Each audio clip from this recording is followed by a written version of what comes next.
नगर निकाय चुनाव में रिजर्वेशन मामले में झारखंड हाईकोर्ट में सुनवाई हुई है। नगर निगम को 2 कैटेगरी में बांट दिया गया है। गिरिडीह में एससी को आरक्षण दिया गया है तो रांची नगर निगम में महापौर का पद एसटी के लिए आरक्षित रखा गया है। वहीं धनबाद नगर निगम को एससी के स्थान पर अनारक्षित श्रेणी में रखा गया है। याचिकाकर्ता के अधिवक्ता विनोद सिंह ने कोर्ट को बताया कि किसी जाति की जनसंख्या के आधार पर पद आरक्षित किया जाना चाहिए, जिसके बाद मामले में राज्य सरकार और राज्य निर्वाचन आयोग को जवाब दाखिल करने का हाईकोर्ट ने निर्देश दिया है, जिसको लेकर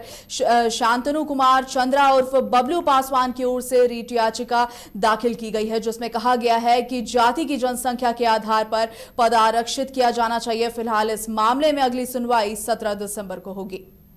झारखंड सरकार का नगर विकास विभाग ने निकाय चुनावों में नगर निगमों से संबंधित जो रिजर्वेशन पॉलिसी तय करने के लिए जो मानदंड तैयार किया है, उसमें नगर निगम को 2 कैटेगरी में कैटेगराइज कर दिया है, जिसमें रांची नगर निगम और धनबाद नगर निगम को ग्रुप ए में रखा है एंड रेस्ट ऑफ दी 7 जो म्युनिसिपल कॉरपोरेशन है उनको ग्रुप बी में रखा है।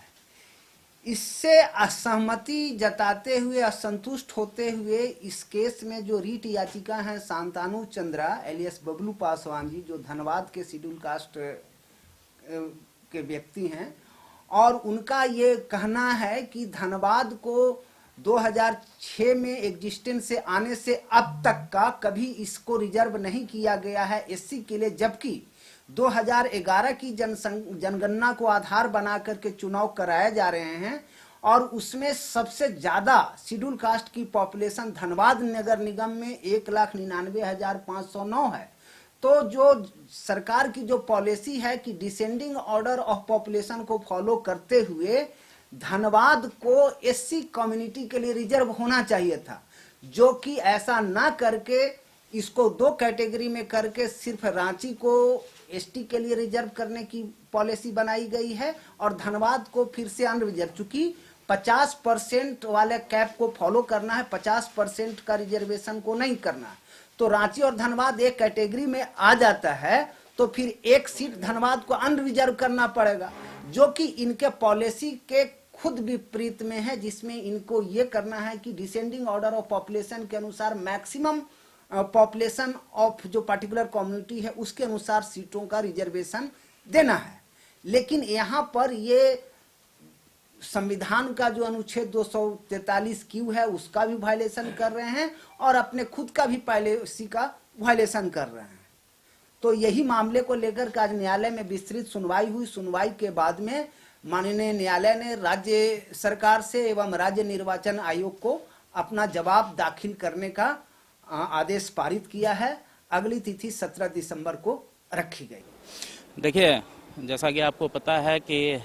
इस राज्य में नगर निकाय चुनाव काफ़ी समय से लंबित था, तो नगर विकास विभाग ने 16 अक्टूबर को एक अधिसूचना जारी की। उस अधिसूचना के खिलाफ मैंने उच्च न्यायालय में अपनी याचिका दायर की। उसी की सुनवाई ये है, आज हुई है। मैं आपको बता दूं कि उस अधिसूचना में विशेष रूप से जो है धनबाद और रांची को वर्गीकृत किया गया है। इसके पीछे जो उद्देश्य दिख रहा है नगर विकास विभाग का या राज्य सरकार का, वो सिर्फ और सिर्फ दलित वर्ग को जो है उसके हक और अधिकार से वंचित करने की मंशा दिख रही है। तो उसी के खिलाफ मैंने उस अधिसूचना को उच्च न्यायालय में मैंने याचिका के माध्यम से दायर किया, जिसे आज मुख्य न्यायाधीश ने सुनते हुए राज्य निर्वाचन आयोग एवं राज्य सरकार को 17 दिसंबर तक अपने जवाब को दाखिल करने का मौका दिया है। देखिए,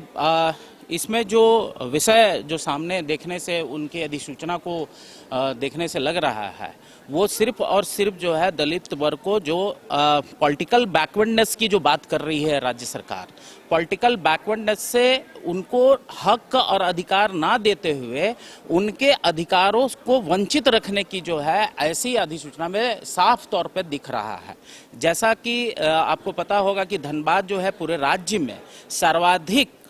जो है जनसंख्या वाला जिला है। इसमें धनबाद के बाद जो है गिरिडीह आता है, और आपको पता होना चाहिए कि पुनः गिरिडीह को इनके जो अधिसूचना, जो फार्मूला इन्होंने जो सेट किया है, उसके आधार पर पुनः गिरिडीह को रिजर्वेशन दिया जा रहा है, जबकि धनबाद को उससे वंचित किया जा रहा है। और जो तथ्य इसमें दिया जा रहा है कि 10 लाख से ऊपर की आबादी को पृथक करने की आवश्यकता है प्रबंधन की दृष्टिकोण से। ऐसे में जो है दलित वर्ग के ऊपर सवालिया निशान ये खड़ा कर रहे हैं कि 10 लाख से ऊपर की आबादी को जो है दलित वर्ग जो है प्रबंधन की दृष्टिकोण से नहीं संभाल सकता है। ये राज्य सरकार की जो है मंशा, जो एससी और एसटी का मुखौटा पहन करके जो है वो दिखाती है कि हम जो हैं एससी के हितकर हैं, आदिवासियों के हितकर हैं, जबकि सूबे की जो मुखिया हैं खुद एक आदिवासी मुख्यमंत्री हैं, उन्हें इसमें संज्ञान लेना चाहिए। तो मेरा ये आज याचिका जो मैंने जो दायर किया था, मैंने अपने हक और अधिकार के लिए किया, और मैं प्रसन्न हूं कि मुख्य न्यायाधीश ने इसे गंभीरता पूर्वक लेते हुए जो है उनसे जवाब तलब किया है।